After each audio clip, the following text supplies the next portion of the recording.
Ya kita harus menyemangati juga yang ketujuh yang lain. Ya kita berjuang, kita bukan mencuri, kita bukan mencuri uang negara, uang rakyat.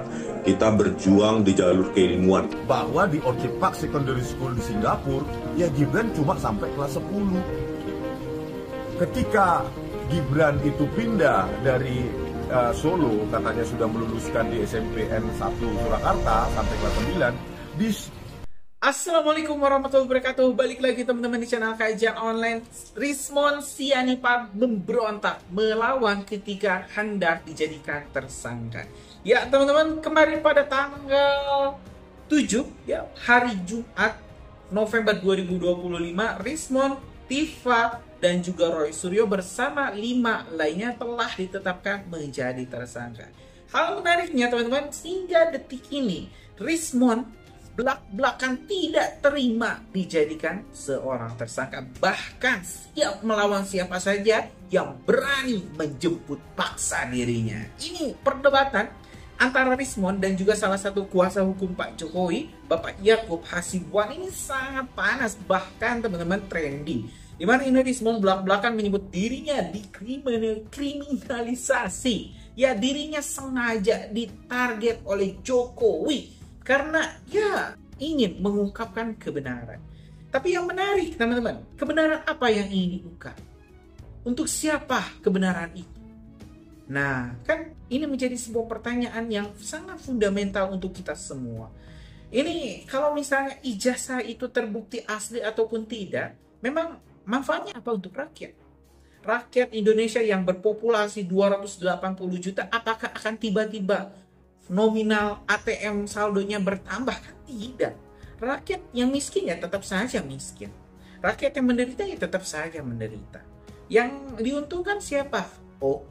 Oknum elit politik yang sengaja memesan Roy Suryo CS untuk menjatuhkan Wakil Presiden Gibran Rakareka dan juga Pak Jokowi di Pilpres 2029 nanti. Itu yang paling untung.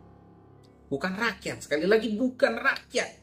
Yang diuntungkan adalah para musuh-musuh Pak Jokowi yang mereka ketakutan. Sebenarnya mereka itu ketakutan kalau misalnya Pak Jokowi dan juga Mas Gibran dibiarkan, Pilpres 2029 mereka bakal dibabat. Mereka bakal kembali kalah. Nah, hari ini kita bakal melihat debat panas, penolakan Rizmon sebagai tersangka dan bahkan berani melawan teman-teman. Ini sudah luar biasa, di luar nalar. Nah, biar nggak kepanjangan intermezzo atau pembukaannya, kita mending saja masuk langsung ke informasi selengkapnya. Yuk teman-teman, simak video selengkapnya. Ya kita harus menyemangati juga yang ketujuh yang lain. Ya kita berjuang, kita bukan mencuri, kita bukan mencuri uang negara, uang rakyat. Kita berjuang di jalur keilmuan. Jadi inilah resiko. Ini sebenarnya resiko yang sudah dikalkulasi. Ya, ini sudah merupakan resiko perjuangan. Ya kalau nggak mau resiko ini ya tidur aja di rumah, ya kan? Nah, kaitannya tanggapan saya terhadap penersangkaan kami, ya, di situ ada penjelasan sedikit. Kami dituduh memanipulasi dokumen elektronik, ya. Padahal sampai detik ini publik atau rakyat tidak tahu, ya, tidak tahu ijazah yang benar itu yang diklaim otentik asli, baik semua ahli, ada ratusan saksi, ahli puluhan, dan juga pihak UGM dan Bareskrim. Tetapi sampai detik ini tadi penersangkaan, Kapolda tidak berani menunjukkan ijazah yang diklaim itu yang menjadi basis penersangkaan kami, gitu. Yang kedua, ya, yang kedua adalah disebutkan di situ bahwa kami memanipulasi dokumen dengan cara-cara metode yang tidak ilmiah. Sekarang pertanyaannya, sejak kapan polisi itu menentukan ilmiah atau tidaknya sebuah metode? Kan begitu. Jangan hanya karena memanggil saksi atau ahli-ahli yang ya artinya berpihak pada kepolisian langsung menentukan bahwa kami tidak ilmiah. Di mana pertanggungjawabannya? Begitu loh. Jadi kalau anggapan para ahli itu tidak ilmiah, dari mana kesimpulannya? Kami kan sudah mempublikasi, artinya apa? Dibuka secara terbuka, ya, ditulis, diumumkan secara terbuka di dalam buku itu, dan itulah pertanggungjawabannya. Kalau kami memanipulasi, nggak mungkin kami mengulas itu dalam sebuah buku dan itu bisa dikaji oleh setiap orang. Itulah ilmiah. Bukan Baik, di Bang ruang Rismon. meja penyidik ada ahli mengatakan bahwa Jokowi white paper itu tidak ilmiah. Oke. Itu kan di ruang penyidik yang Baik, penyidik Bang Rismon, juga nggak jadi tahu. Anda sebenarnya sudah mengkalkulasi untuk perjuangan, itu bahasa yang Anda gunakan ya. Jadi Bang Yakub, kalau Bang Rismon tadi bilang sebenarnya masih mempertanyakan frasa atau diksi memanipulasi itu karena tidak merasa memanipulasi dengan data-data yang sudah dihimpun. Kalau Bang Yakub sendiri, Anda terkejut tidak ada 8 tersangka yang ditetapkan sebanyak ini, Bang Yakub? Ya, Bang Iqbal, sejujurnya kami tidak terkejut karena dari awal kami sudah mengetahui adanya dugaan tindak pidana, oleh karena itulah kami melapor kepada Polda Metro Jaya. Namun kami sangat mengapresiasi Polri, dalam hal ini Polda Metro Jaya, yang tadi saya sangat menyimak betul konferensi pers yang dilakukan, yang dipimpin langsung oleh Pak Kapolda langsung, yang beliau juga memaparkan bahwa selama ini sudah ada 130 saksi yang diperiksa, ada 22 ahli, dan tepatnya 723 barang bukti, termasuk dokumen-dokumen asli dari UGM. Ini tentunya menjawab pertanyaan masyarakat yang mungkin menanyakan kenapa lama sekali, kenapa berbulan-bulan. Ya kalau melihat ini aja 130 saksi saja, bayangkan saja Bang, kalau setiap hari kita periksa satu aja berarti 130 hari. Itu kalau setiap hari penyidik hanya fokus pada ini. Tapi sebelumnya ada juga menangani demonstrasi yang terjadi kemarin, kami tahu, kemudian ada banyak kasus lain tentunya. Jadi kami sangat mengapresiasi dan khususnya kami ingin juga meng-highlight pesan yang disampaikan Pak Kapolda di akhir itu menurut saya sangat relevan, bahwa menghimbau seluruh masyarakat untuk berhati-hati dalam menggunakan sosial media, dalam hal sebagai penerima informasi maupun sebagai penyebar informasi. Harus hati-hati dan memverifikasi dahulu. Jadi ini juga membuktikan bahwa sudah ada suatu tindakan yang menurut kami dari awal juga sangat membahayakan, yaitu menyebar informasi yang tidak benar. Inilah yang mungkin kami tunggu. Tentunya kami juga berharap semua pihak menghormati proses yang sudah ada, proses hukum yang memang sudah seharusnya berjalan sebagai mestinya, sehingga nanti seluruh pihak juga dapat mendapatkan keadilan dan kepastian hukum. Oke, baik. Jadinya sudah banyak saksi dan ini juga bagian dari suara masyarakat yang justru mendorong ya terkait dengan penetapan tersangka ini.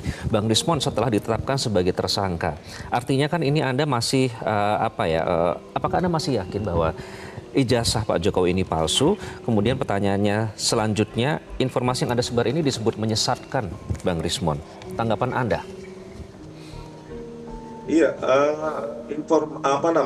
ijazah Joko Widodo sebagai presiden itu kan ijazah domain publik ya. Kalau nggak mau dianalisa oleh rakyatnya, dikaji, ya jangan jadi presiden atau jadi pejabat publik. Itu kan pointernya seperti itu, ya. Karena apa?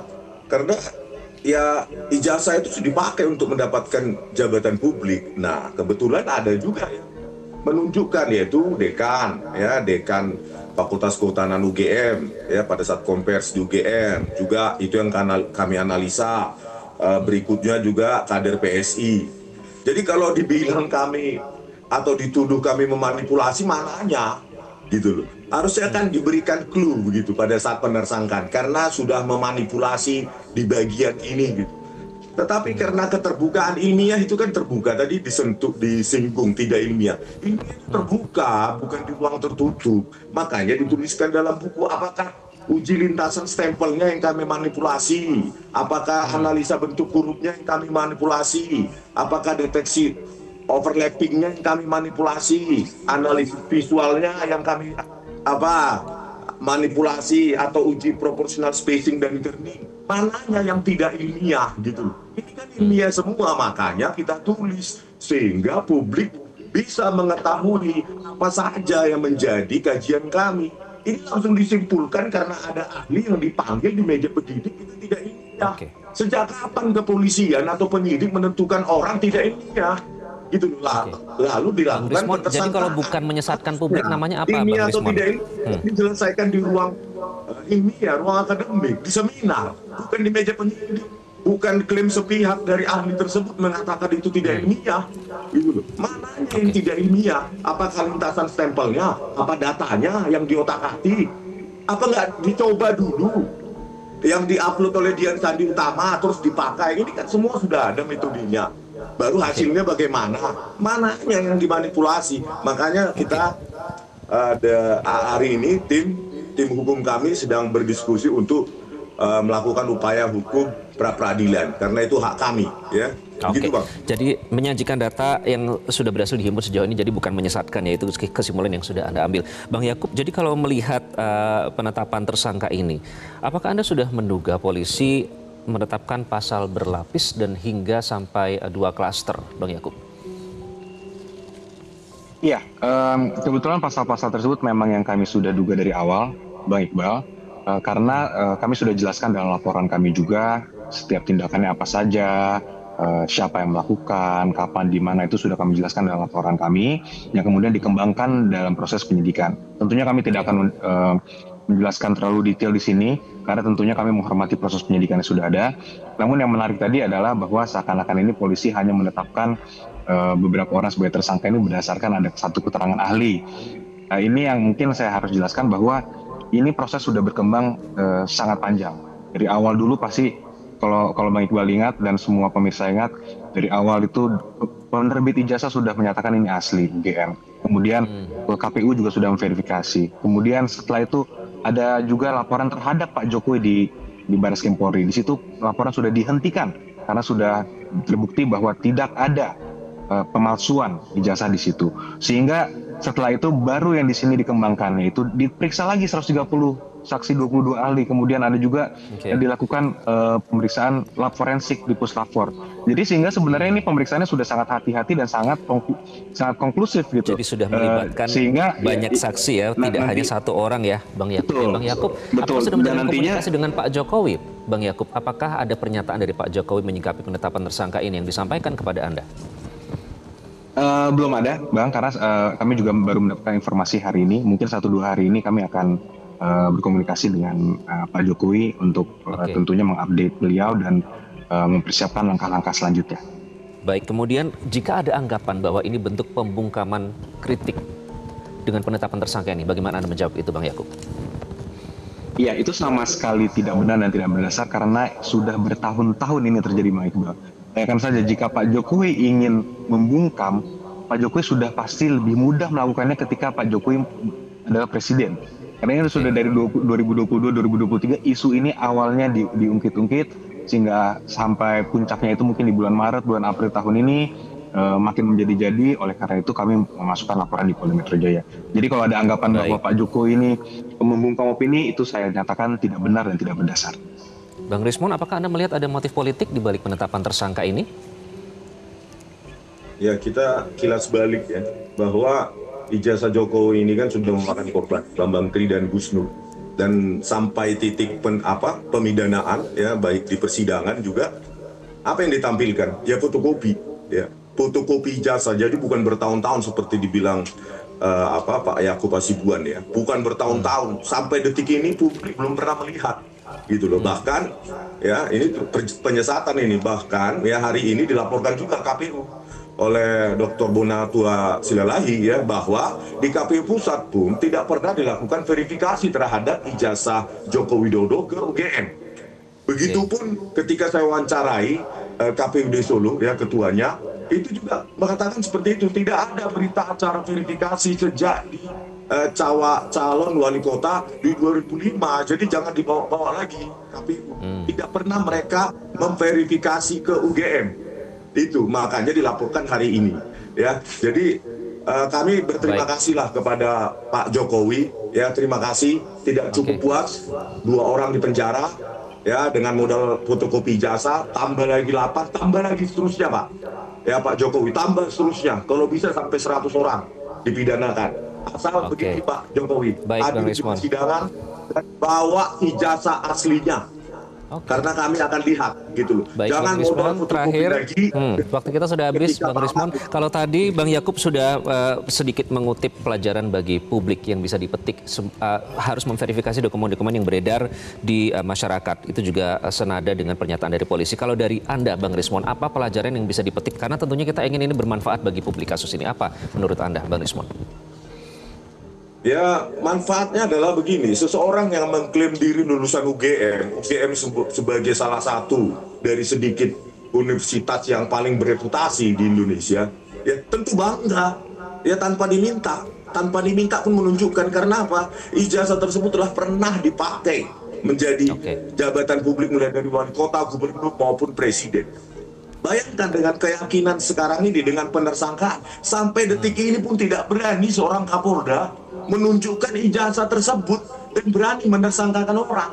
Ini kan menjadi paradoks. Mungkin salah satunya, satu-satunya yang kejadian seperti ini, kasus di dunia seperti ini. Ada ijazah seorang presiden yang mengaku lulus dari universitas bereputasi, tetapi hanya ditunjukkan kepada, ini pengakuan segelintir orang, ada relawan Jokowi lah, ada pengacaranya lah. Tetapi pada saat penersangkaan pun sampai detik ini rakyat masih bertanya, mana yang asli itu, mana yang analog Bang itu. Jadi masih menunggu ya, Gitu. masih menantikan bukti itu ditunjukkan. Terima kasih Bang Yakub. Tentunya nanti kalau Pak Jokowi sudah memberikan pernyataan, kami tunggu pernyataannya disampaikan melalui Bang Yakub, dan Bang Rismon juga terima kasih sudah bergabung. Terima kasih Bang Rismon, Bang Yakub sudah bergabung di Prime Time News. Ya teman-teman, barusan kita sudah mendengar omongan dari Rismon dan juga ini pengakuan juga ya teman-teman dari Pak Yakub terkait ya kasus polemik ijazah ini, dimana Rismon sekali lagi tidak terima teman-teman dijadikan tersangka. Rismon menyebut ini kriminalisasi, susah banget ngomong itu, kriminalisasi. Jadi jelas sampai kapanpun kayaknya Rismon gak tahu kenapa salahnya apa Pak Jokowi, kenapa Rismon sebenci itu dengan Pak Jokowi, padahal ini UGM sudah mengatakan itu ijazah asli, lab forensik sudah meneliti itu ijazah asli, bahkan Bareskrim juga sudah mengatakan itu ijazah asli. Jadi gimana lagi? Sampai Roy Suryo juga kehilangan akal untuk mengungkapkan itu ijazah asli atau palsu.